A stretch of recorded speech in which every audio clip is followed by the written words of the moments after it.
সাহায্য কামনা করতে হবে, করবেন ইনশাআল্লাহ। ঘাম আর অশ্রুর বিনিময়ে যখন ঘাম আর অশ্রু দিয়ে যখন এই জমিন বিপ্লবের জন্য উর্বর হবে, তখন এই জমিনে শাহাদাতের রক্ত দিয়ে বিপ্লব আনতে হবে।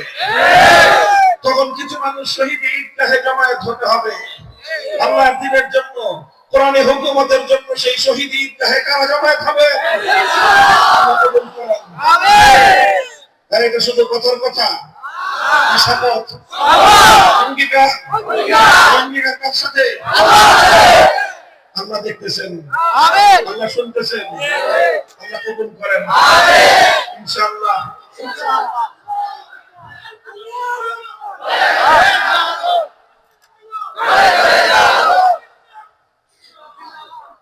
আল্লাহ পাক রব্বুল আলামিন তৌফিক দান করেন।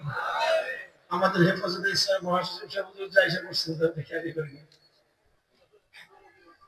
হুজুর দোয়া করেন। আমার কথা শেষ, আলহামদুলিল্লাহ। আপনারা বসেন, কেউ উঠবেন না।